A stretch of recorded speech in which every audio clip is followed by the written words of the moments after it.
Bismillah kita mulai.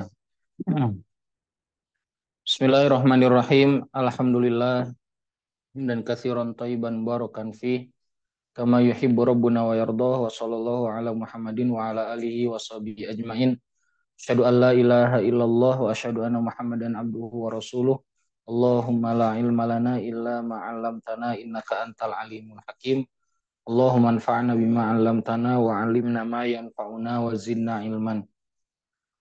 Ikhwan wal akhwat, teman-teman semuanya, di malam hari ini insya Allah kita akan melanjutkan memulai pembahasan kitab Mukhtasar Al-Latif yang ditulis oleh Al-Imam Abdullah bin Abdurrahman Bafadl rahimahullahu ta'ala, yang sudah saya jelaskan mukadimahnya di dua pekan yang lalu.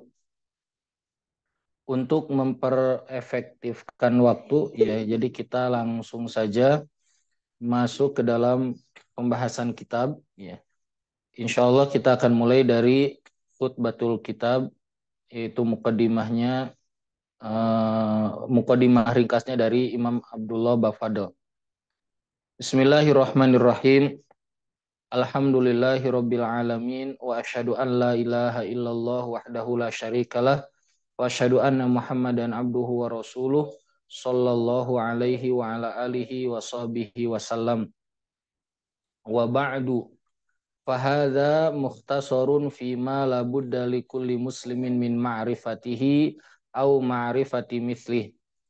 Imam Abdullah memulai bukunya dengan hamdalah dan bersyahadat, kemudian bersolawat, kemudian beliau mengatakan wa ba'du, atau orang Indonesia juga suka bilang amma ba'du. Itu tidak ada maknanya, maknanya adalah itu maksudnya, atau bukan maknanya, maksudnya yaitu adalah perpindahan kalimat, seperti orang Indonesia bilang baik kita mulai, ya, itu adalah seperti amma ba'du. Kata Imam Abdullah, fahadha mukhtasarun, ini adalah ringkasan terkait dengan perkara-perkara yang wajib diketahui oleh setiap muslim, dari perkara-perkara wajib-wajibnya toharoh, sholat, dan yang selain dari itu semuanya. Fayajibu ta'allumuhu, wajib muslim itu mempelajarinya, wa ta'limuhu, dan mengajarkannya, mimman yahtaju ilaihi, dari siapa saja yang dibutuhkan atau kepada siapa saja yang dibutuhkan, yang membutuhkannya, baik laki-laki, perempuan, anak kecil, orang dewasa, siapapun. Kemudian Imam Abdullah langsung masuk ke bab. Nah, sebelumnya teman-teman semuanya perlu saya jelaskan, buku ini adalah buku fikih ibadah. Berarti tidak ada bab fikih muamalah. Di sini nggak ada tentang fikih jual beli, nggak ada tentang fikih jinayat, hudud, dan yang lainnya. Karena ini tentang fikih ibadah saja yang wajib diketahui oleh setiap muslim. Makna yang wajib diketahui adalah sebagaimana dijelaskan oleh para fuqaha. Jumhurul fuqaha mengatakan setiap perkara ibadah yang wajib dilakukan dalam kehidupan seorang muslim, maka mempelajari ilmunya, hukumnya juga wajib. Sesuai dengan kaidah usul fikih, ma la yatimul wajibu illa bihi fahuwa wajib. Sesuatu yang tidak sempurna, yang wajib kecuali dengan yang lain, maka yang lain itu menjadi wajib. Orang tidak akan sempurna, misalnya belajar, wajibnya belajar kecuali datang ke kelas, maka datang ke kelas itu hukumnya wajib. Nah, di sini dalam Islam ada perkara-perkara yang wajib diketahui dan dipelajari oleh setiap muslim, dan tidak ada rukhsah mereka yang tinggal di negeri kaum muslimin. Ada sebuah kaidah bunyinya la yu'adzaru jahlul muslim an dinihi fi ardil muslimin. Tidak dimaafkan, tidak diterima uzurnya seorang muslim karena bodohnya terhadap agama apabila dia tinggal di negerinya kaum muslimin. Teman-teman semuanya, ikhwan wal akhwat, maka perkara-perkara yang akan kita pelajari ini perkara-perkara yang berkaitan dengan perkara ibadah yang wajib diketahui. Kita akan langsung masuk ke bab yang pertama, babut toharoh, bab tentang toharoh. Toharoh Ini selalu di setiap buku-buku fikih dimulai dengan bab toharoh. Seakan-akan ini ilmu yang ringan, dari kecil kita sudah tahu toharoh. Padahal bab toharoh adalah bab paling rumit dalam urusan ilmu fikih. Dan di dalam bab toharoh ada namanya bab haid dan nifas, itu paling rumit. Para ulama mengatakan yang rumit dalam urusan fikih itu bukan urusan fikih jual beli, investasi, hukum fikih tentang ketenaga kerjaan, bukan. Bukan fikih tentang jihad, tentang kepemimpinan, pemerintahan, bukan. Yang ribet itu adalah fikih haid dan nifas. Nah, jadi ikhwan wal akhwat, bab toharoh ini adalah bab yang sangat penting. Kita akan masuk definisi dulu tentang toharoh agar kita memiliki pemahaman yang sama apa sebetulnya toharoh yang dimaksud oleh para ulama. Toharoh dari sisi bahasa artinya adalah berasal dari kata toharo atau toharo yathur, atau berasal dari kata tazkiyah, itu membersihkan, mensucikan. Toharo artinya bersih, suci, ya. Adapun secara istilah, kita langsung aja, yang pentingnya adalah definisi secara istilah. Secara istilah, toharo itu adalah ada dua di dalamnya, dua poin. Satu, izalat raf'u hadatsin, satu raf'u hadatsin, mengangkat hadas. Yang kedua, izalatu najas, menghilangkan najis. Kalau ditanya toharoh itu apa? Toharoh itu mengangkat hadas dan menghilangkan najis. Lagi nyuci baju karena ada najis, lagi toharoh. Orang lagi wudhu mengangkat hadas karena kentut, lagi toharoh. Jadi toharoh itu maknanya adalah mengangkat hadas dan menghilangkan najis. Mengangkat hadas disebut toharoh, menghilangkan najis disebut toharoh. Mengangkat hadas yaitu adalah mengangkat sesuatu yang menyebabkan dirinya, hadas itu sesuatu yang menyebabkan dirinya tidak bisa sholat. Ya, walaupun bersih, ada orang habis mandi, nggak wudhu, bersih nggak badannya? Bersih, tapi dia ada hadas yang mencegah dia dari bisa ibadah. Maka hadas itu harus diangkat dengan cara apa? Toharoh, yaitu adalah berwudhu. Nah, itu definisi toharoh. Toharoh di dalam Islam diperintahkan oleh Allah Subhanahu wa taala. Allah berfirman, "Wa thiyabaka fatahhir," dan bajumu maka bersihkanlah. Di dalam Al-Qur'an ayatnya sangat banyak sekali. Allah juga berfirman, "Innallaha yuhibbut tawwabina wa yuhibbul mutatahhirin." Allah mencintai orang-orang yang bertaubat dan yang mencintai orang-orang yang rajin gemar bersuci. Ketika sahabat-sahabat di daerah Kuba pertama kali membangun Masjid Kuba, masjid pertama dibangun oleh Nabi, mereka dipuji oleh Allah, sahabat yang tinggal di Kuba, karena rajin toharoh. Allah sebutkan dalam surat At-Taubah, la masjidun ussisa ala taqwa min awwali yaumin ahaqqu an taquma fihi rijalun yuhibbuna ayyatatoharu. Kata Nabi, la masjidun, sungguh masjid, ya, yang dibangun di atas ketakwaan lebih berhak engkau beribadah di dalamnya. Di dalam masjid itu, di daerah situ, maksudnya daerah Kuba, rijalun, ada orang-orang, yuhibbuna ayyatatoharu wallahu yuhibbul mutahhirin. Mereka orang-orang yang gemar bersuci dan Allah mencintai orang-orang yang suka bersuci. Ikhwan wal akhwat, bersuci di dalam Islam merupakan pintu masuknya ke dalam ibadah.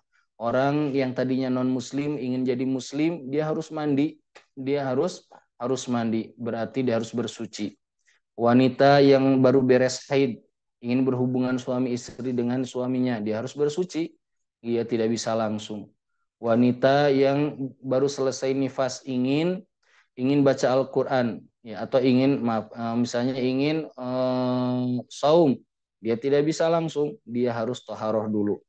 Nah, toharoh ini, ya, adalah pintu orang mau sholat, mau saum, baca Al-Quran, mau tawaf, ya, mau haji, ihram, semuanya ada toharoh.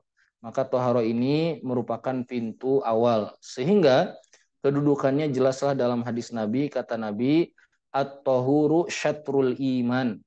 Kesucian itu, kebersihan itu setengah dari iman. Kalau orang Indonesia suka menghafalnya an-nadzafatu minal iman, itu bukan hadis, ya, itu perkataan para ulama. Tapi maknanya betul.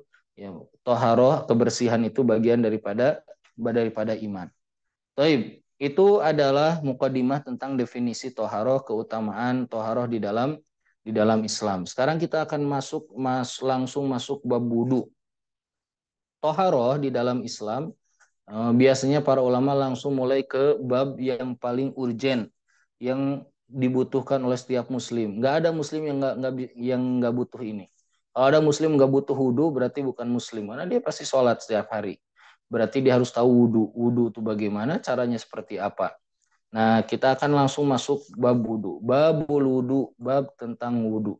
Wudhu, ikhwan wal akhwat, dari sisi bahasa artinya al-wado'ah, cerah, bercahaya, ya, bersinar. Maka orang-orang muslim itu di hari kiamat wajahnya akan bersinar. Salah satunya karena mereka ada bekas wudhu ya ketika di dunia. Nah, wudhu secara istilah adalah membersihkan anggota-anggota badan yang khusus dengan niat yang khusus dan cara yang khusus. Membersihkan anggota badan yang khusus maksudnya cuma seberapa aja, tidak semuanya. Dengan niat yang khusus, harus ada niat yang khusus, dan dengan cara yang khusus, dengan cara membersihkan yang khusus. Imam Abdullah Bafadal mulai dengan furudul wudu, kewajiban-kewajiban wudu. Kita akan langsung masuk ke dalam kewajiban wudhu. Wudhu ini, ikhwan wal akhwat, ya saya jelaskan dulu tentang hukumnya. Hukum wudhu ini adalah hukum wudhu untuk sholat, hukumnya adalah wajib, termasuk syarat sahnya sholat. Insya Allah nanti akan ada masuk di bab sholat. Ada syarat sahnya sholat adalah suci. Nah, syarat sahnya sholat dan wudhu ini disyariatkan oleh Allah ketika Nabi sedang mi'raj ke Sidratul Muntaha, kemudian pulang sehari setelah Isra Mi'raj, Nabi diajarkan oleh Jibril berwudu dan sholat. Jibril wudu di depan Nabi, Nabi ngikutin Jibril. Gitu cara belajar, ya, dengan melihat langsung, diajarkan langsung begini caranya. Ada gurunya, nggak bisa belajar sendiri, ya, belajar pakai YouTube, belajar beli buku aja, nggak akan benar. Kata para ulama, man kana syekhuhu kitabuhu, siapa yang gurunya hanya buku, salahnya akan lebih banyak. Nah, ini dulu Jibril langsung mengajarkan langsung kepada Nabi, dan Nabi kemudian belajar di depannya Jibril. Kita akan langsung masuk ke furudul wudu, perkara-perkara yang wajib dalam wudu. Imam Abdullah Bafadal mengatakan furudul wudu sittatu asya. Yang wajib dalam wudu adalah 6 perkara. Apa sih maksudnya yang wajib dalam wudu? Maknanya adalah, ikhwan wa akhwat, siapapun muslim yang 6 perkara ini nggak benar, nggak sesuai memenuhi syarat atau dilewati, maka wudunya tidak sah. Wudu tidak sah berarti sholatnya tidak akan pernah diterima oleh Allah Subhanahu wa Ta'ala. Sehingga kita harus tahu furudul wudu itu apa saja dan bagaimana cara yang benar melengkapi atau melakukan furudul wudu, kewajiban dalam wudu. Kewajiban dalam wudu itu ada 6. Yang pertama adalah niat. Niat, ya, itu maknanya adalah qasdus syai', menginginkan sesuatu, ya, menghendaki sesuatu itu niat. Di dalam Islam, di dalam fikih, niat itu artinya, nah ini perlu di garis bawahi. Niat itu adalah sesuatu maksud. Niat itu adalah maksud untuk melakukan sesuatu yang dibarengi dengan pekerjaan. Saya ulangi lagi. Niat itu adalah qasdu syai', memaksudkan untuk melakukan sesuatu, muktarinan bifi'lihi, yang dibarengi dengan pekerjaannya. Kalau misalnya ada seorang akhi, ya, dia bilang besok saya mau sholat duha, dia belum berniat karena niat itu harus berbarengan dengan perbuatannya. Sesaat ketika mau mulai perbuatan itu baru disebut niat. Ya, kalau masih jauh disebutnya azam di dalam Islam. Misalnya saya mau lari mulai tahun 2024, itu namanya azam, bukan niat. Saya udah niat kok, saya sudah niat tahun depan mau mulai tiap pagi misalnya ngapain gitu. Itu bukan niat. Di dalam Islam disebutnya azam. Azam itu adalah keinginan sesuatu yang pekerjaannya, perbuatannya belum ada. Nah, kalau niat itu harus bareng dengan perbuatannya, kecuali dalam 4 perkara. Satu, saum. Niatnya di malam hari, saumnya baru pagi hari. Nah, pengecualian. Dua, yaitu adalah kurban. Bayar, beli sapinya bulan Zulqa'dah, kurbannya bulan Zulhijjah. Ini pengecualian. Tiga, bayar zakat. Dihitung zakatnya hari ini, sudah masuk nisab, sudah masuk haul, baru dikasihin uang zakatnya minggu depan. Ini pengecualian. Yang terakhir, bayar kafarat. Ini juga pengecualian. Selain itu, namanya niat harus bareng dengan perbuatan amalnya. Jadi niat itu adalah pekerjaan apa yang memaksudkan sesuatu yang dibarengi dengan perbuatan. Kemudian niat ini rukun atau fardu wudu. Ya, niat itu adalah fardu wudu. Niat, ikhwan wal akhwat, tempatnya ada di hati. Niat itu tempatnya ada di hati. Sekarang pertanyaannya, ya ini biar nggak ngantuk mungkin ya, karena saya agak ngantuk. Apa niat ini kan tempatnya di hati. Pertanyaannya, boleh nggak niat itu diucapkan? Mungkin ada yang mau menjawab. Boleh nggak kita mengucapkan niat? Niat kan tempatnya di mana? Di hati. Ya. Boleh nggak kita ini mengucapkan niat? Nah, sudah ada jawaban? Ya. Boleh. Boleh mengucapkan niat? Boleh. Saya akan jelaskan pendapat para ulama madhab. Pendapat jumhur madhab. Saya ulangi lagi, pendapat jumhur madhab. Siapa aja? Hanafi, Syafi'i, maaf, eh, siapa? Saya ulangi lagi, Syafi'i, ya, Hanafi, Syafi'i dan Hambali, betul ya. Hanafi, Syafi'i dan Hambali mengatakan mengucapkan niat itu dianjurkan. Saya ulangi lagi ya. Jumhur madhab yaitu adalah madhab Syafi'i dan Hambali. Maaf ya, Syafi'i dan Hambali mengatakan melafadkan niat itu, mengucapkan niat itu dianjurkan untuk menguatkan yang ada dalam hati. Tapi tetap harus ada dalam hati. Kalau hanya diucapkan di hatinya nggak sah. Ya. Nah, adapun madhab Maliki mengatakan niat itu diucapkan untuk dianjurkan diucapkan untuk orang yang suka ragu-ragu, yang suka ragu-ragu. Jadi kalau ada orang bilang usolli atau misalnya nawa itu boleh nggak? Boleh. Yang penting di hatinya ada niat. Seperti kita dalam keseharian, kalau ada misalnya akang yang mau lari pagi sambil ngambil sepatu, kemudian bilang ya saya mau lari ah. Gitu. Padahal sudah ngambil sepatu, kan sudah niat. Ngapain diucapkan untuk menguatkan yang ada dalam hati. Ada seorang istri ya ngambil sapu di belakang rumah, kemudian bilang ibu mau nyapu. Kalau udah ngambil sapu ya pasti mau nyapu. Ngapain diucapkan? Nah, apa untuk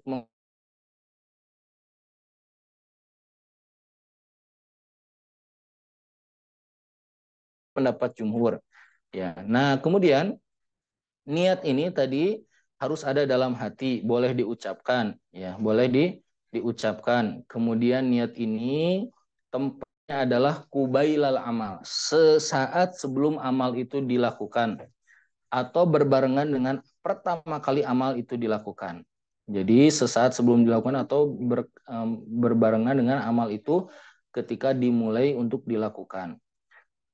Kemudian ya kita sudah tahu tentang niat. Nah, niat dalam wudhu hukumnya wajib ya, dan orang yang wudhu tanpa niat tidak sah wudhunya dan dia sholatnya juga menjadi tidak sah. Nabi mengatakan innamal a'malu binniyat, sesungguhnya setiap amal itu harus dengan niat. Ya, harus ada niat. Maka dalam wudhu kita harus berniat. Gimana niatnya? Niatnya di sini disebutkan oleh Imam Abdullah. Bisa niat dengan niat raf'ul hadas, untuk mengangkat hadas. Saya mau wudhu nih, niat saya apa? Ya, niat saya wudhu adalah mengangkat hadas. Atau niat wudhu untuk toharoh. Toharoh untuk sholat. Ya. Niat wudhunya apa? Niat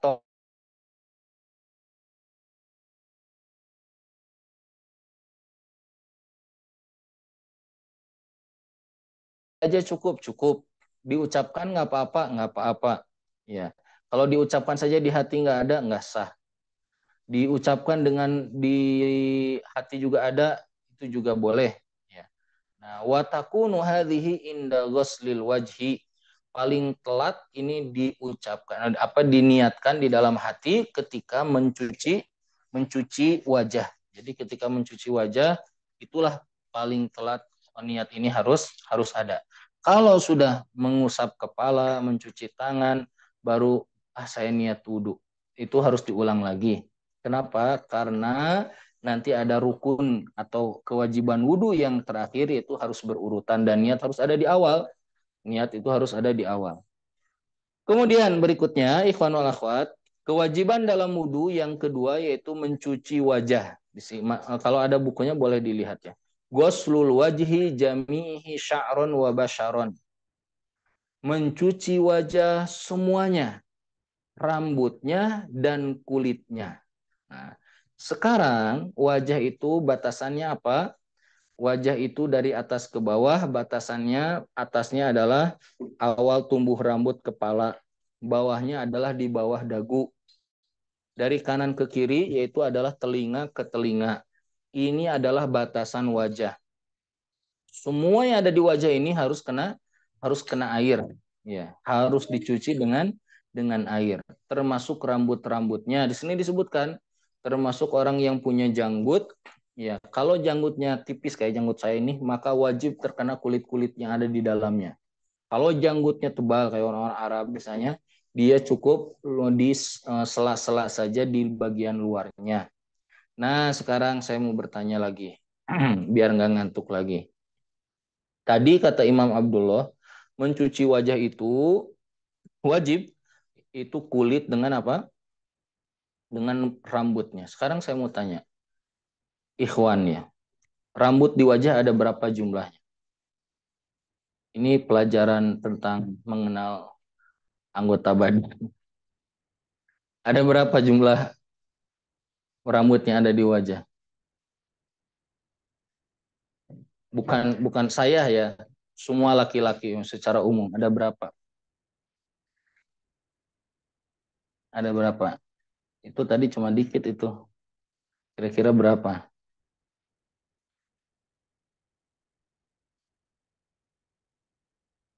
Kaum laki-laki ada yang tahu berapa kira-kira jumlah apa namanya?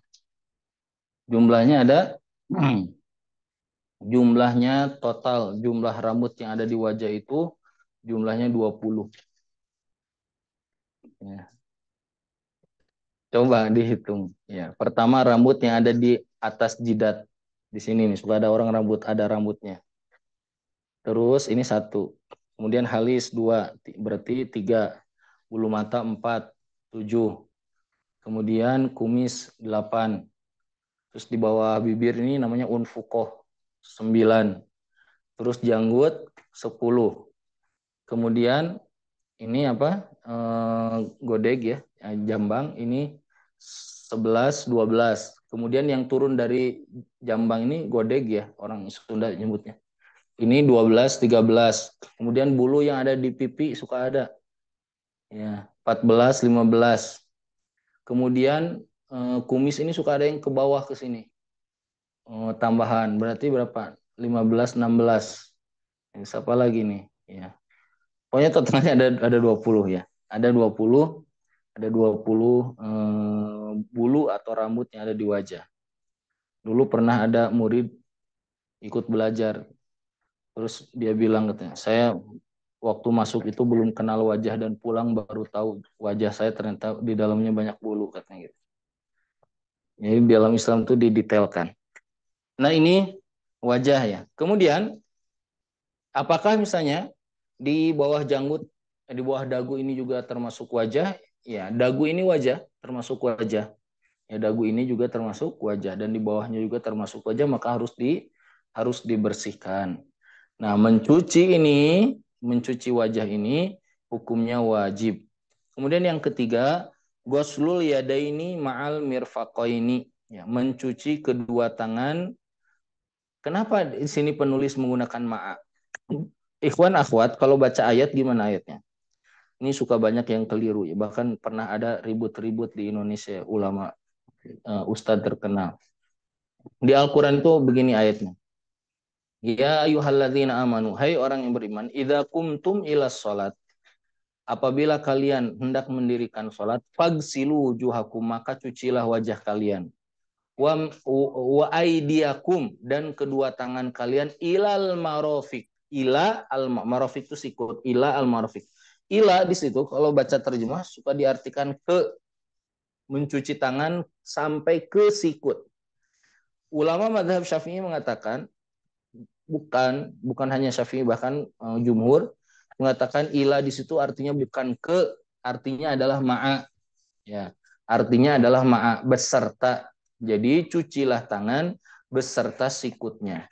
Karena kalau tidak nanti akan keliru memahami. Ada orang yang berpendapat wudhu itu katanya harus dari ujung jari ini ke sikut. Karena kata Allah cuci tangan sampai ke sikut. Jadi harus dari atas sampai ke sikut. Ini tidak dibenarkan. Ya, tidak dibenarkan karena ayat itu maksudnya cuci tangan beserta sikutnya, bukan sampai ke sikut. Mau mulainya dari sikut, mulainya dari ujung tangan, ini dibolehkan. Dalilnya apa? Bahwa artinya ma'a di Al-Qur'an banyak, misalnya wa yazidkum quwwatan ila quwwatikum, dan Allah menambah kepada kalian kekuatan, ila bukan ke, artinya ma'a beserta kekuatan kalian. Jadi ya, memahami ayat Al-Quran itu tidak bisa dengan pemahaman hanya bahasa yang sederhana. Nah, jadi ini yang kedua, mencuci kedua tangan beserta apa?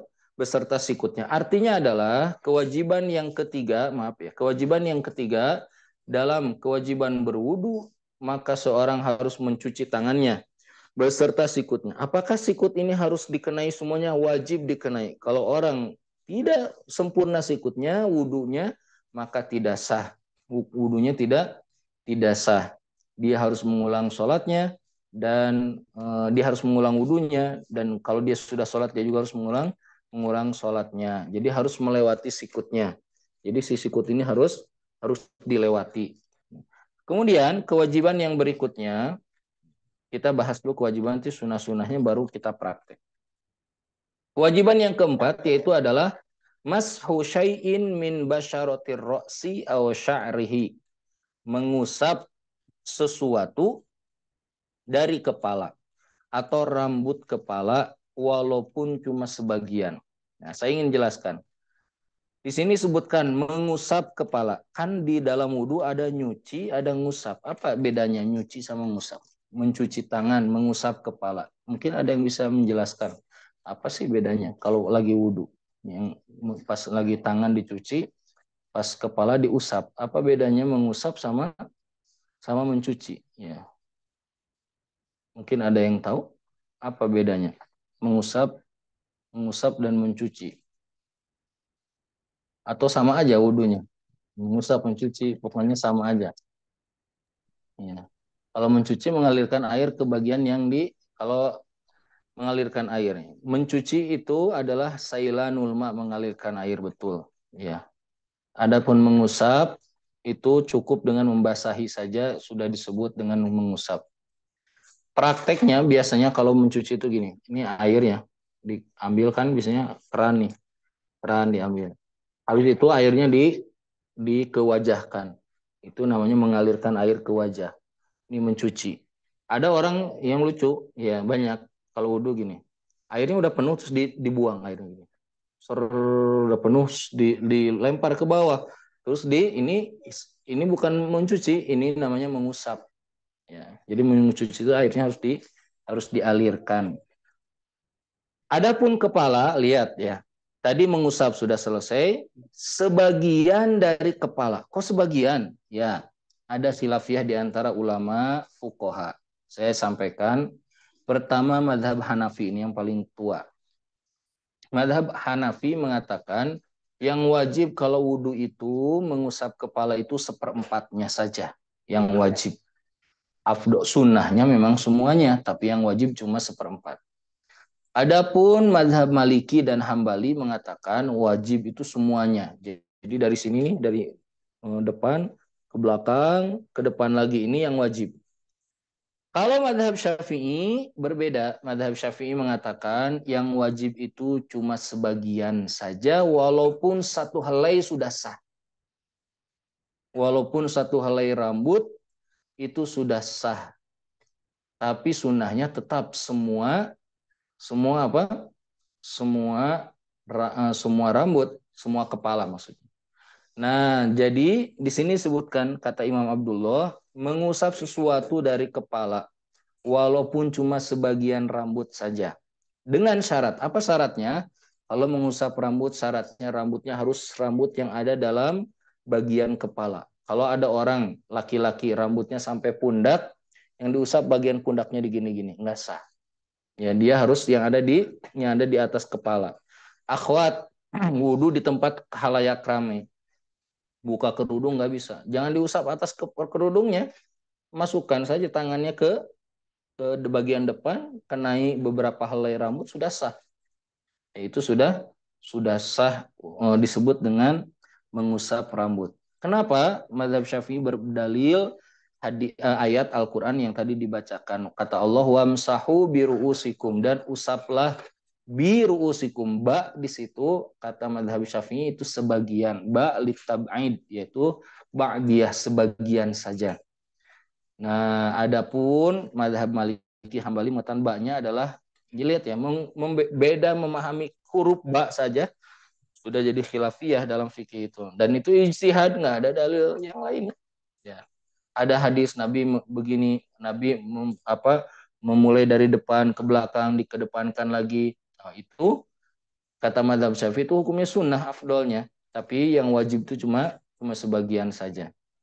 Nah, maka ikhwan wal akhwat, ya. Bagaimana caranya kita kalau ada khilafiyah begini? Ya cari yang afdol. Yang afdolnya adalah seluruh kepala, ya seluruh kepala. Sekarang ada pertanyaan. Di buku ini disebutkan nggak telinga? Nggak disebutkan telinga. Ya, karena telinga itu hukumnya sunnah. Dalam mazhab Syafi'i telinga itu hukumnya sunnah, bukan bagian dari kepala. Jadi nanti kalau mengusap kepala, pas bagian telinga harus ngambil air lagi. Nggak boleh pakai air yang bekas yang di kepala. Kenapa? Karena ini anggota badan yang berbeda. Baik, kita nanti ada di sunnah-sunnahnya.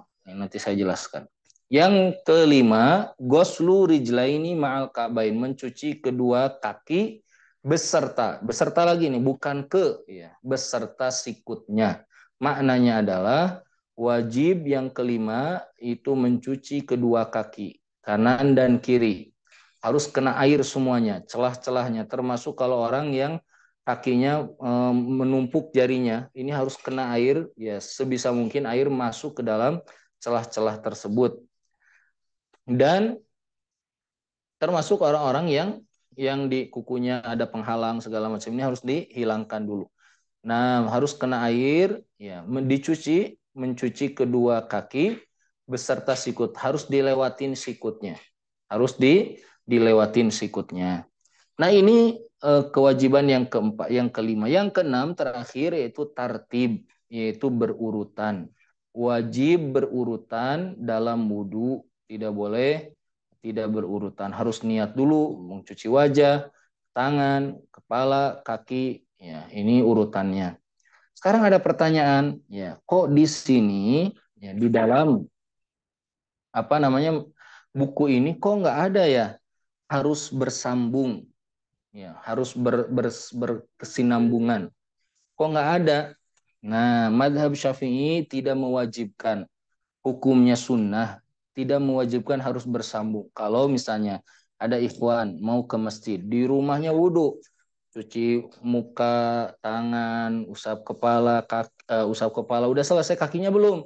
Kakinya saya cuci di masjid. Sah nggak? Sah menurut madhab Syafi'i, karena tidak wajib. Tapi sunnahnya memang menyambung, ya sunnahnya menyambung, tapi tidak wajib. Nah, kalau madhab Hambali enggak, misal, ya gini, misalnya ada ikhwan nih lagi wudu, lagi cuci tangan, ditanya sama istri, dimintai tolong, Pak, tolong dong nyalain tuh lampu situ yang dekat dekat situ, dekat kamar mandi, terus dia berhentiin tuh wudunya terus nyalain. Gimana tuh? Wudhu lagi dari awal lagi apa lanjut? Kalau ngikutin madhab Hambali harus ngulang lagi dari awal. Harus niat lagi. Kalau madhab Syafi'i enggak, lanjut boleh. Karena tidak ada kewajiban harus berkesinambungan dalam wudhu. Nah, inilah 6 perkara yang merupakan wajibnya wudhu. Adapun sunnah-sunnahnya di sini sebutkan wa sunanuhu, dan sunnah-sunnahnya banyak dan tidak disebutkan semuanya. Saya ingin sampaikan kepada ikhwan dan akhwat. Sunnah wudhu itu jumlahnya mencapai 50 perkara. Jumlahnya sangat banyak. Dan Imam Abdullah hanya menyampaikan yang pokok-pokoknya saja. 1, bersiwak. Disunahkan setiap mau wudhu itu sikat gigi dulu. Nah, di dalam mazhab Syafi'i bersiwak ini dilakukan di awal sebelum memulai aktivitas wudhunya. Sebelum berkumur, ya sebelum cuci tangan itu bersiwak dulu. Kemudian yang kedua adalah tasmiyah, mengucapkan bismillah. Mari kita berikan perhatian di sini, harus bisa dibedakan antara tasmiyah dengan basmalah. Kalau disebut basmalah artinya mengucapkan bismillahirrahmanirrahim. Kalau tasmiyah mengucapkan bismillah. Kalau misalnya saya bilang, mari kita buka kajian di malam ini dengan basmalah, berarti bilang bismillahirrahmanirrahim. Kalau tasmiyah itu mengucapkan bismillah saja. Nah, kemudian sunnah lainnya mencuci kedua telapak tangan. Kedua telapak tangan itu maksudnya bukan telapaknya saja, tapi dari pergelangan ke ujung, ya punggungnya dan telapaknya. Tidak ada padanan katanya dalam bahasa Indonesia. Ya. Kemudian berikutnya adalah al-madmadah, berkumur. Nah, di sini ingin saya sampaikan, berkumur di dalam al-madmadah di dalam fikih artinya adalah memasukkan air ke mulut. Mau dikumur ataupun tidak dikumur itu sudah sah. Kemudian yang berikutnya al-istinsyak, menghirup air ke hidung. Ini juga sunnah. Yang berikutnya al-istinthar, mengeluarkan air dari hidung, ini hukumnya sunnah. Dan disunahkan untuk ya menyempurnakannya. Kata Nabi, wa balik fil istinsyak illa an takuna shaiman. Kata Nabi, sempurnakanlah, maksimalkan kalau menghirup air ke hidung kecuali sedang saum, ya. Kecuali sedang saum. Kemudian berikutnya at-tatslits, yaitu adalah berikutnya at-tatslits, yaitu 3 kali ini hukumnya sunnah. Yang wajib itu adalah 1 kali 1 kali. Kepala sunnah juga 3 kali, sunnah juga 3 kali. Ya, kepala juga sunnah 3 kali. Semua anggota badan tadi sunnahnya 3 kali. 1 kali itu hukumnya wajib, yang tadi 4 anggota badan tadi. Kemudian ya di sini tadi taslis. Kemudian ada lagi memulai dengan yang kanan. Ini juga hukumnya sunnah. Kalau seorang lupa kiri dulu sah nggak wudhunya? Sah, ya karena bukan kewajiban. Sekarang mari kita Mari kita rincikan. Kalau orang wudhu, seseorang wudhu 3 kali 3 kali tangan kanan. Gimana caranya? Kanan dulu atau kiri atau gimana? Atau selang-seling. Nah, di sini boleh dua-duanya. Boleh kanan dulu sekali, kiri sekali, kanan yang kedua, kiri yang kedua, kanan yang ketiga, kiri yang ketiga boleh. Atau kanan dulu 3 kali, kiri 3 kali, ini juga boleh. Jadi itu cara taslis atau 3 kali 3 kali. Kemudian mengusap seluruh kepala. Nah, di sini baru keluar tuh dalam mazhab Syafi'i mengusap seluruh kepala itu hukumnya sunnah. Nah, kalau kita wudhu yang usap seluruh kepala menyempurnakan wudhu. Nah, tapi dalam mazhab Syafi'i kalau mengusap kepala ke belakang, ke depan, ya telinga kan udah kena tuh ya dengan air. Tapi tetap kita harus ngambil lagi air untuk membersihkan telinga, karena telinga itu hukumnya sunnah, bukan bagian dari kepala. Kemudian berikutnya takhlilul lihyah al-kasifah. Orang yang janggutnya panjang sunnahnya adalah di sela-sela begini. Termasuk juga jari-jari hukumnya di sela-sela, digosok-gosok begini. Kalau kaki ya di juga sama sela-selanya. Dan para ulama mengatakan yang lebih afdol adalah dengan kelingking kalau kaki itu. Kemudian berikutnya tatwilul gurroh wa tahjil. Gurroh itu memanjangkan gurroh. Gurroh itu apa? Yaitu melebihkan anggota kepala. Jadi kalau anggota wajah. Jadi kalau mencuci wajah dilebihkan. sampai ke atasnya, jadi nanti kepalanya sebagian jadi basah, telinganya jadi basah. Makanya para ulama bilang telinga itu dalam sekali wudhu bisa bisa 9 kali bahkan sampai 12 kali kena. Lagi cuci wajah kena tuh 3 kali telinga. Nanti usap kepala kena lagi 3 kali. Nanti telinga dibersihkan lagi itu sendirian 3 kali. Berarti sampai 9 kali. Kemudian at-tahjil. Tahjil itu melebihkan apa? Sikut dan telapak dan mata kaki. Jadi kalau wudhu sampai sini nih, sampai maaf ya kelihatan nggak ya? Sampai sini sampai lengan ini per tengah-tengah lengan ini hukumnya sunnah dinaik ke atas. Sampai betis itu hukumnya sunnah. Ya, dilebihkan itu hukumnya sunnah. Oh, emang ada dalilnya? Ada, nggak akan mungkin para ulama berpendapat tidak pakai dalil. Bahkan ada keutamaannya kata Nabi, ya.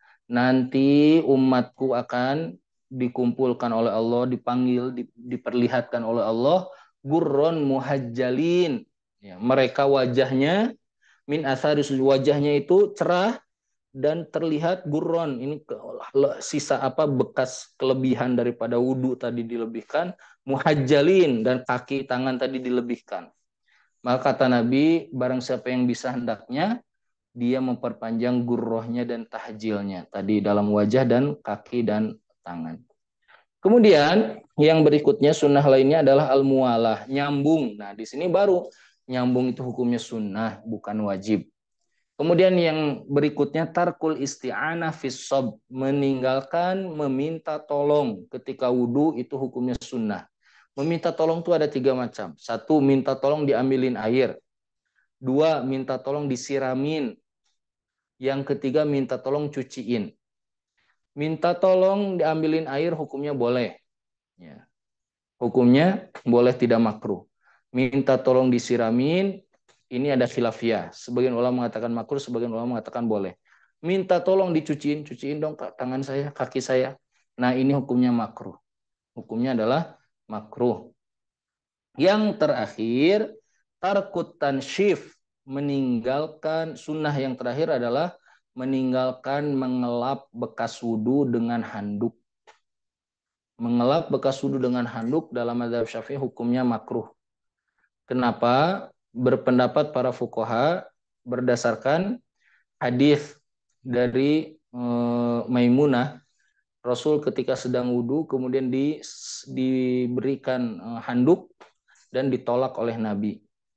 Kemudian dalil lainnya adalah hadis tentang keutamaan kata Nabi barang siapa yang wudhu maka akan mengalir dari bekas wudhunya itu setiap dosa-dosanya, menetes dosa-dosanya. Dia nggak bisa menetes dosanya, kenapa? Udah dilap duluan. Ya, jadi dosanya nggak bisa menetes karena sudah kelap duluan. Nah maka Pak Madhab Syafi'i mengatakan ya ini tidak usah kecuali tidak usah dilap kecuali sedang dingin ya. Kemudian yang pasal berikutnya kita sekarang ya dua dulu hari ini 2 bab. Kalau sudah wudhu, nah, saya ulangi lagi dari awal ya secara cepat. Berarti wudhu itu nanti datang nih langsung sikat gigi. Kata Nabi, seandainya aku tidak memberatkan umatku, maka aku akan suruh umatku sikat gigi setiap mau sholat. Sikat gigi dulu, kemudian mengucapkan bismillah dan berniat. Kemudian setelah itu cuci telapak tangan, kemudian setelah itu berkumur, kemudian setelah itu menghirup air ke hidung.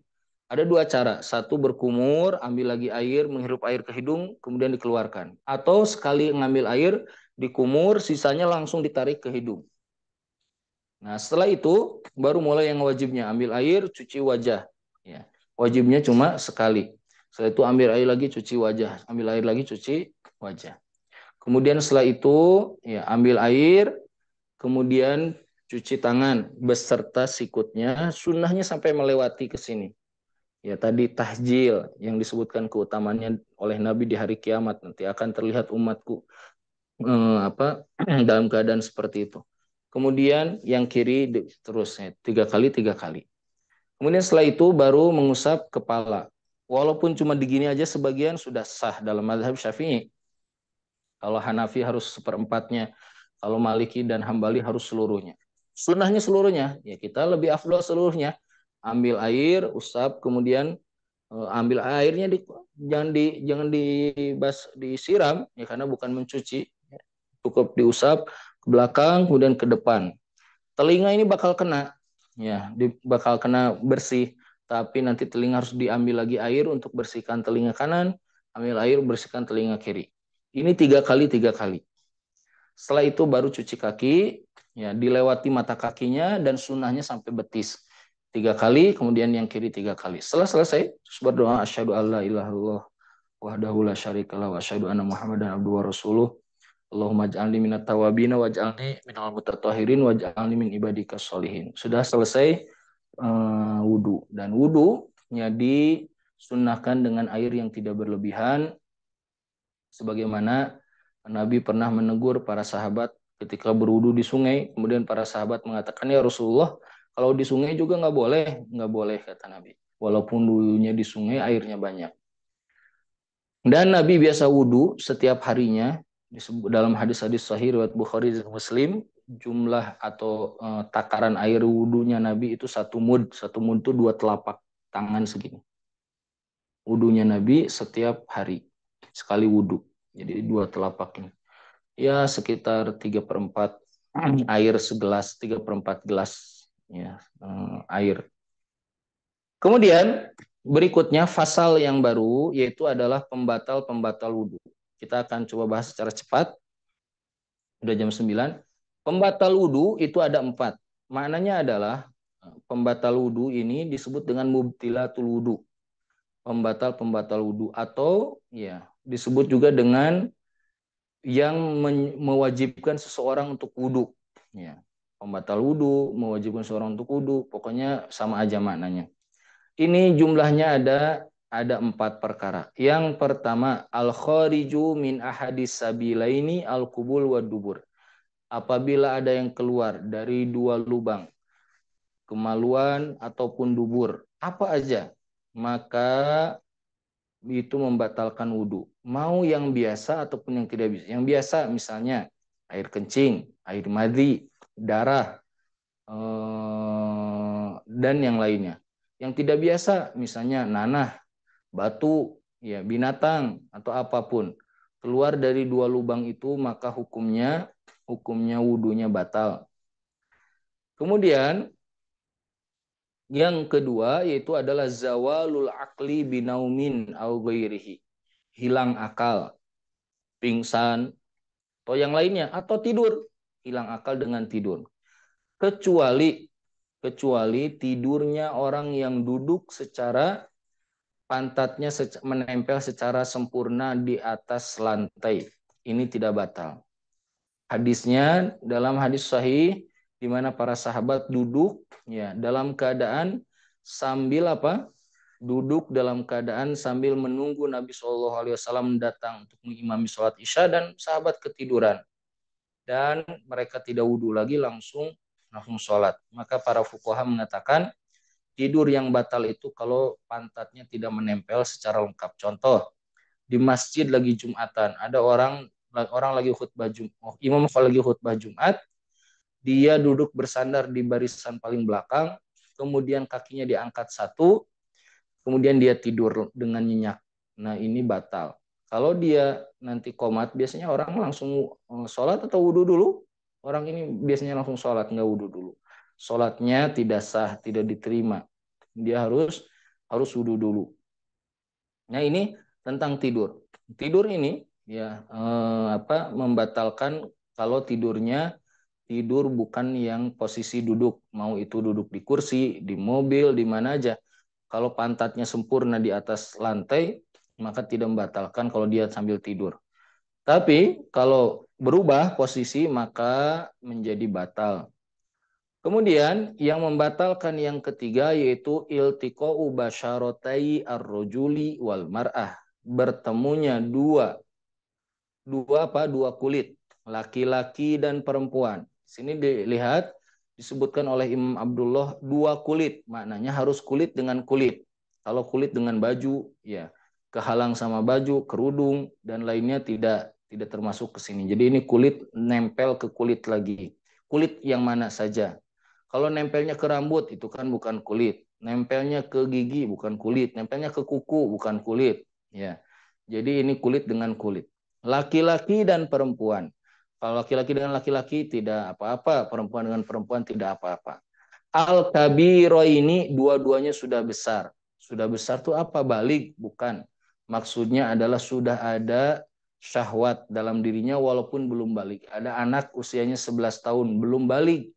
Tapi misalnya dia belum balik, tapi dia sudah ada kecenderungan kepada lawan jenis. Dia juga sama masuk ke dalam hukum ini walaupun belum balik. Kemudian al-ajnabiyah ini yaitu adalah harus yang bukan mahram. Yang bukan mahram. Kalau mahram nggak apa-apa. Jadi saya ulangi lagi, pembatal wudhu yang ketiga yaitu kulit bersentuhan dengan kulit. Kulit bersentuhan dengan kulit. Laki-laki dan perempuan yang sudah pada gede dan bukan mahram. Nah, kemudian ini kok kenapa kulit sama kulit? Ya, karena Allah berfirman di dalam Al-Qur'an, kata Allah, aula mastumun nisa atau wa in kuntum junuban.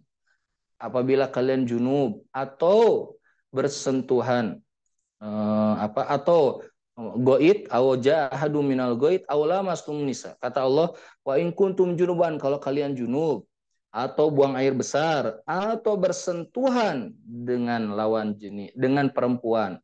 Madhab Syafi'i mengatakan lamastum itu bersentuhan kulit.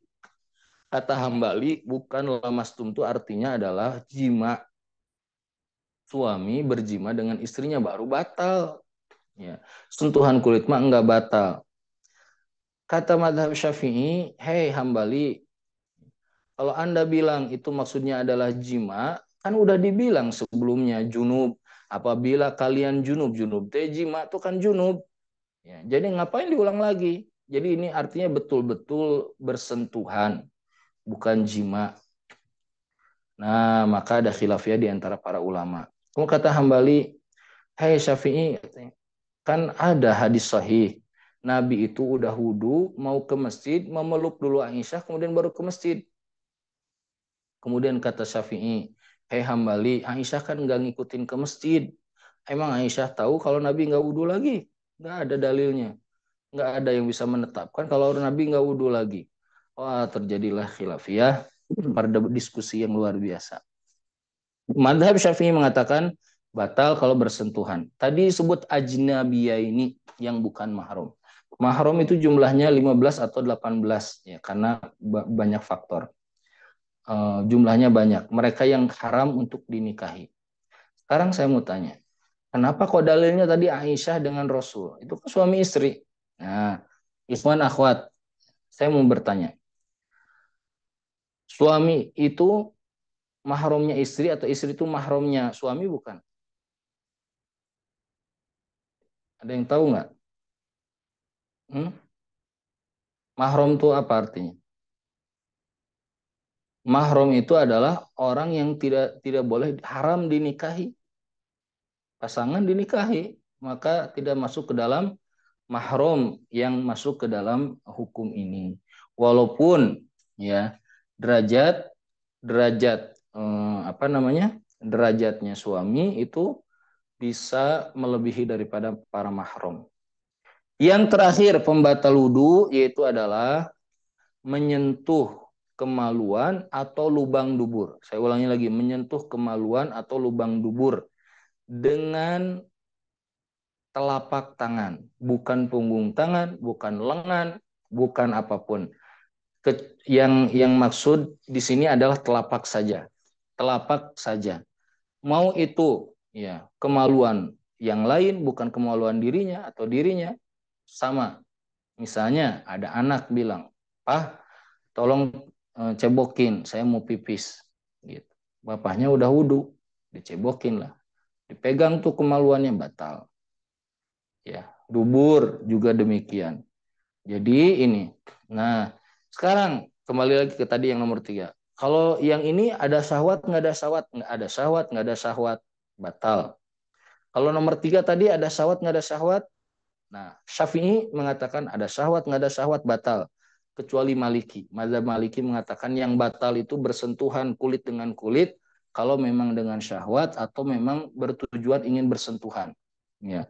Lagi tawaf, ya lihat oh, ada misalnya ada lawan jenis yang lain terus dia mendekatinya ingin bersentuhan. Nah, ini yang membatalkan. Nah, ini ikhwan wal akhwat empat pembatal wudhu. Siapa yang batal dari wudhu dengan terjadi empat perkara berarti dia ada hadas. Berarti dia harus wudhu. Kalau dia sudah ada hadas, wudhunya sudah hilang, maka haram bagi dia sholat, haram bagi dia tawaf, haram memegang mushaf, haram bagi dia membawa mushaf, haram bagi dia untuk tadi memegang mushaf. Nah, ini berkaitan dengan wudhu. Ya, insya Allah nanti pertemuan berikutnya tentang adab mandi, ke kamar mandi, ya. Kemudian habis mandi nanti baru tayamum. Setelah itu baru nanti yang susah-susah tuh haid, nifas, istihadah, keputihan, flek dan lain-lain. Baik, mungkin sampai sini dulu ya yang bisa disampaikan. Sudah 1 jam materi di malam hari ini. Kalau ada pertanyaan, silakan Ikhwan dan Akhwat Akang Teteh.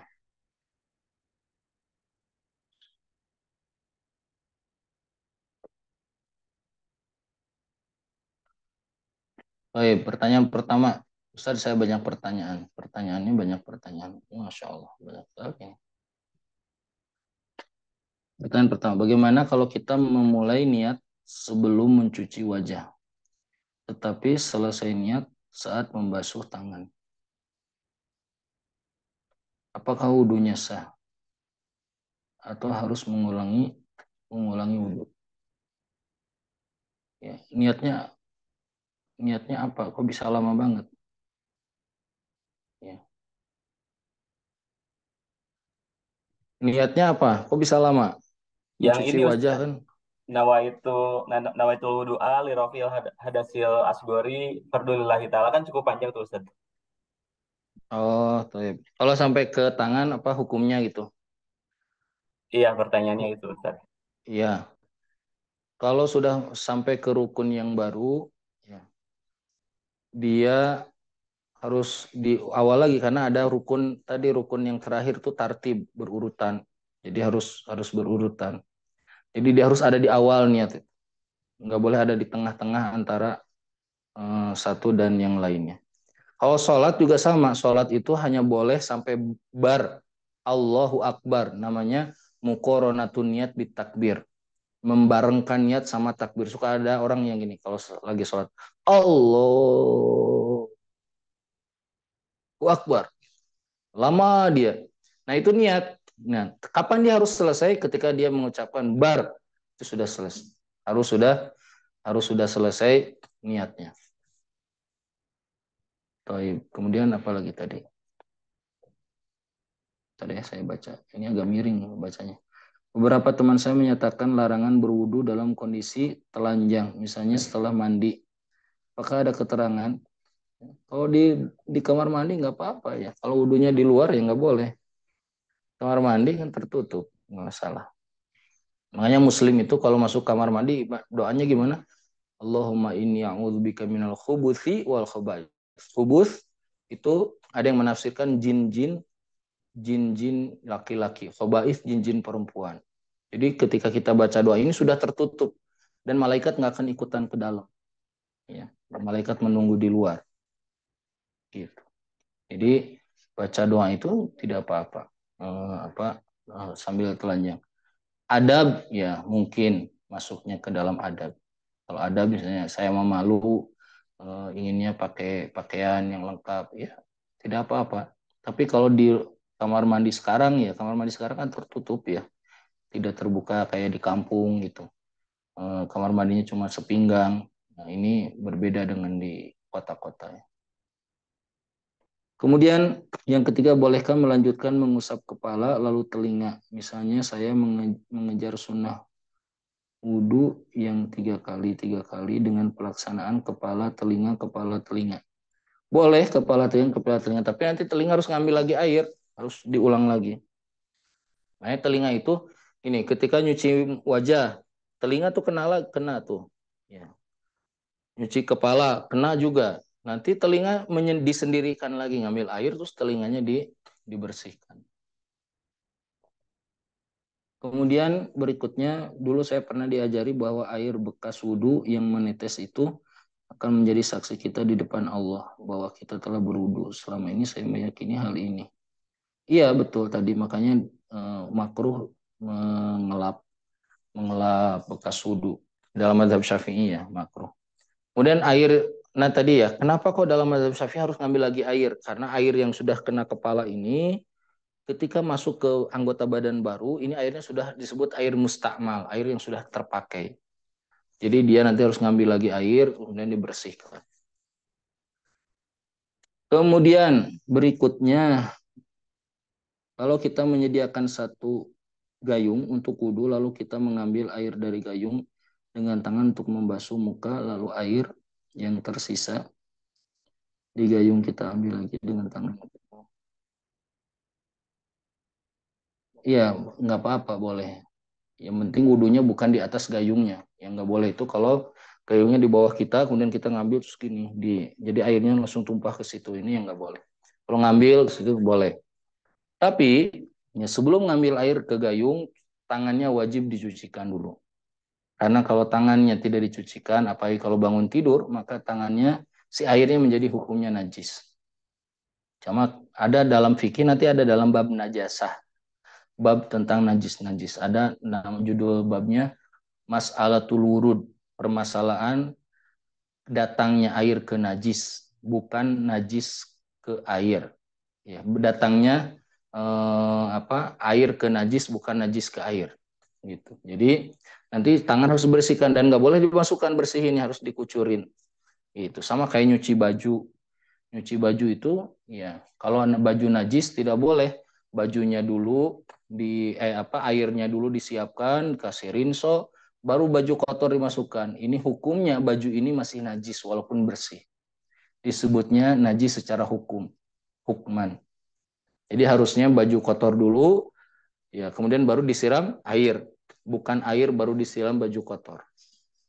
Bukan air dulu baru dimasukin baju kotor. Ini nanti ada dalam bab najis. Dulu bibi yang suka bersih-bersih di rumah saya ajarin ya tentang fikih nyuci baju. Kemudian apakah tertawa terbahak-bahak termasuk hilang akal? Apakah kaget termasuk hilang akal? Hilang akal yang dimaksud ini adalah para ulama cirinya satu tidak menyadari apa yang terjadi di sekitarnya. Tidak menyadari peristiwa apa yang terjadi di sekitarnya. Dan ciri berikutnya mimpi. Itu juga hilang akal. Kemudian berikutnya termasuk udah ya. Apakah makan daging unta membatalkan wudhu? Tidak, tidak membatalkan wudhu. Tidak membatalkan wudhu. Itu makan daging unta itu ada kisahnya. Sahabat bawa daging unta. Nabi lagi ngobrol-ngobrol dengan para sahabat menjelang maghrib. Kata sahabat, ya Rasul ini ada yang ngasih daging. Ayo kita buat ram. Makanlah buat ram tuh. Lagi makan, ada satu sahabat kentut. Kentutnya nggak bersuara. Gitu. Semuanya bau, semuanya protes. Siapa nih yang kentut? Yang kentutnya nggak ngaku, diem aja. Terus nengok kanan kiri, semuanya nggak ada yang tahu siapa yang kentut. Kemudian makannya sudah selesai, sahabat tadi kan lagi nunggu sholat, nunggu azan mungkin jam 5, udah pada wudhu semuanya. Beres makan, kata Nabi, wahai Bilal, kumandangkan azan. Nah, orang yang kentut pucet. Kenapa? Karena cuma dia yang akan wudhu, yang lainnya sudah pada wudhu. Kemudian kata Nabi, siapa yang makan daging unta, maka wudhulah. Para ulama memahami ini adalah adab Nabi, rasa sayangnya Nabi kepada umat. Ya. Perhatian yang luar biasa. Tapi hukum makan daging wudhu lagi, hukumnya hanya sunnah saja, bukan wajib. Jadi tidak membatalkan maksudnya. Ya, tidak membatalkan wudhu. Kemudian berikutnya, udah selesai ya pertanyaan pertama. Tapi di Bandung kan nggak ada daging unta ya di Indonesia. Alhamdulillah. Assalamualaikum Ustadz, pas kita lagi sholat kadang perut terasa nguli bekembung, agak ingin buang angin. Bagusnya ditahan atau dibatalkan? Nabi pernah ditanya kentut itu apa? Kata Nabi kentut itu dua cirinya. Tercium baunya atau terdengar suaranya. Ya, tercium baunya atau terdengar suaranya. Kalau dua-dua itu tidak, salah satu dari dua itu tidak ada, sudah itu hanya was-was saja yang ada di perut. Ya, jadi lanjutkan sholatnya. Tapi kalau memang membuat konsentrasi sholat menjadi tidak khusyuk, maka ini harus dibatalkan. Keluar kamar mandi, ya kemudian dia buang angin atau buang air kecil, ya untuk mengeluarkan tadi keraguan-keraguan yang ada di perut. Kalau lagi kebelet dan terus sholat dipaksakan hukumnya makruh. Ya, tapi sholatnya sah. Ya, hukum sholatnya sah. Kemudian mohon izin bertanya Ustaz, apabila mengartikan ila dalam surat Al-Maidah ayat 6 berarti sampai, apakah itu tidak tepat? Ya. Apakah kalau sampai tepat atau tidak? Itu para ulama mengatakan ya bahwa yang tepat itu adalah beserta. Adapun ila diartikan sampai, maka maknanya menjadi menjadi apa? Menjadi banyak banyak yang tidak sinkron. Kenapa? Karena nanti seakan-akan wajib wudhu itu dari ujung ke sini. Dan tidak ada satupun dalil yang mewajibkan wudhu itu dari sini ke sini. Mulai dari sini ke sini boleh. Mulainya gini nih, boleh. Ya. Jadi ini pemahaman tentang ilah. Maka jumhur fuqaha walaupun ada yang berpendapat ilah artinya ke, tapi ini dibantah oleh para jumhur ya, pendapat jumhur mazhab. Jadi yang benar itu artinya ma'a, beserta. Karena gini ya ikhwan akhwat, teman-teman, Al-Quran itu nggak bisa gitu bahasa dengan bahasa sederhana. Orang belajar bahasa Arab tuh tetap harus belajar tafsir, belajar ulumul Quran, usul tafsir untuk tahu makna yang sebenarnya. Karena di Al-Quran tuh ada kalimat-kalimat yang di kepala kita tuh artinya A bisa jadi B itu artinya. Misalnya kata dolal, ya.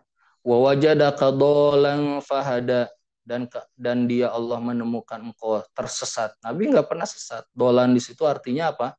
Tawakuf. Tartadolun di dalam Al-Quran itu ada tiga makna. Kadang artinya tawakuf, berdiam diri, nggak tahu harus kemana. Ya. Yang kedua adalah sesat, artinya itu yang kebanyakan dalam Al-Quran. Yang ketiga artinya lenyap, hilang. Seperti di surat Al-Fil. Alam naj'al kaidahum fi tadlil. Tadlil itu dolal. Nah ini kata dolal. Kata waro, ya, waroun. Waro itu adalah di belakang. Enggak semuanya di belakang. Di Al-Quran ada waro artinya di depan. Kata Nabi Khidir ke Nabi Musa, amma safinatu fakanat limasakina ya'maluna fil bahri. Ini perahu milik orang miskin, kerjanya di lautan. Ya'maluna fil bahri wa kana waro'ahum, dan di depannya. Kalimatnya waro tapi diartikannya depan. Gitu. Nah, ini dan di depannya ada orang-orang para penguasa yang mereka suka mencuri dari harta orang-orang miskin. Nah, ini kata waro. Kadang waro artinya selain. Dalam Al-Quran disebutkan wal musonatu minan nisa juz 5. Dan ya, mereka yang diharamkan untuk dinikahi tentang mahram, ya. Dan kemudian kata Allah wa uhillalakum ma wara'a dzalikum, dan Allah halalkan ma wara'a yang di belakang, bukan wara' di situ artinya selain yang sudah disebutkan Allah halalkan. Lihat bahasa Al-Qur'an tidak semuanya bisa difahami seenaknya. Harus mempelajari tafsir Al-Qur'an baru kita tahu. Baik, ada lagi pertanyaan? Sudah selesai? Pertanyaannya udah selesai ya. Baik. Ada mungkin kalau ada pertanyaan lagi yang lainnya. Izin bertanya, apakah kita membasuh wajah ketika berwudu itu untuk membersihkan penglihatan kita atas hal yang haram Setelah kita lihat apakah ada keterangan terkait. Ada hadis-hadis tentang afdoliyah wudhu ya, tapi sebagian ada yang doif, sebagian sahih, sebagian hasan. Ya, yang sahih diantaranya adalah akan bercucuran dosa, mencerahkan wajah nanti di hari kiamat, itu yang sahih sahih. Ya. Tapi para ulama seperti Imam Al-Ghazali, ya, mereka memberikan contoh kalau wudhu sambil berdoa, ya Allah, ketika mencuci wajah, ya Allah, bersihkan wajah ini dari penglihatan yang tidak benar, pendengaran ini dari pendengaran yang tidak benar, begitu. Itu doa dan dibolehkan, tidak apa-apa. Ya, dibolehkan. Itu ada di dalam kitab Al-Bidayatul Hidayah, karyanya Imam Al-Ghazali. Saya punya sanadnya itu kitab itu. Sudah pernah hatam 2 kali kalau tidak salah. Baik, ada lagi apa pertanyaan tentang wudhu, seputar wudhu. Dulu di Indonesia itu pernah ada seorang ustadz ya, terkenal terus mengatakan harus wudhu itu harus dari ujung ke sikut karena ayatnya ilah, itu langsung tuh ulama-ulama NU bereaksi ya, dan memberikan pemahaman. Dan memang begitulah, memahami fikih ya harus pakai ilmu fikih, memahami tafsir pakai ilmu tafsir gitu. Tapi ulama fikih rata-rata mereka paham tafsir karena landasan fikih itu ya Al-Quran. Baik, kalau tidak ada lagi pertanyaan seputar ini ya. Tadi yang diharamkan insya Allah nanti akan dibahas di bab lain ya. Karena nanti akan ada yang diharamkan bagi orang yang hadas besar, hadas kecil. Tadi yang keluar air apa dari 2 lubang ya. Itu tadi lupa ya saya, penutup ini penutup. Yang keluar dari lubang itu ya tadi eh, hukumnya najis. Ada yang najis itu ada 3 ya. Laki-laki itu yang keluar dari lubang tuh air kencing, laki-laki perempuan ya air kencing, air madhi, air wadi, sama air mani. Kalau perempuan tambah darah. Air kencing hukumnya najis. Air madhi, madhi itu air yang keluar mukodimah sebelum syahwat, mukodimah syahwat ketika terangsang. Kemudian ini najis. Kemudian wadi itu kalau lelah habis kencing biasanya juga keluar. Dia kental tapi tidak ada baunya. Ini juga najis. Darah hukumnya najis. Air mani tidak najis. Air mani tidak najis. Taib, mungkin Ikhwan Akhwat sudah 9:30 ya, kita cukupkan dulu sampai sini. Insya Allah nanti kita bertemu lagi di pembahasan bab tentang mandi dan najis. Ini penting sekali tentang najis. Ya. Najis-najis itu apa saja. Banyak ada ibu-ibu ya, anaknya muntah di kerudung terus dilap pakai tisu terus sholat, ini nggak sah ya.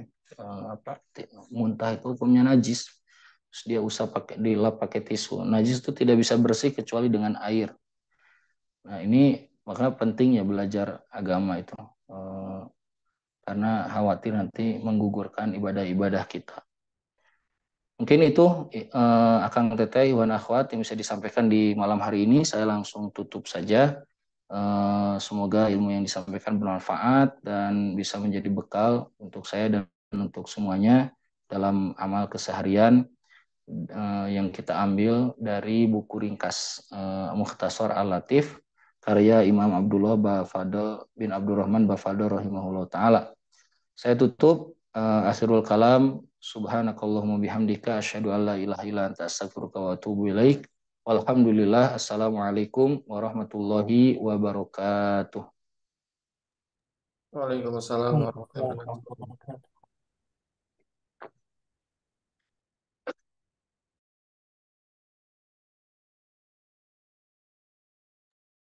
Salam.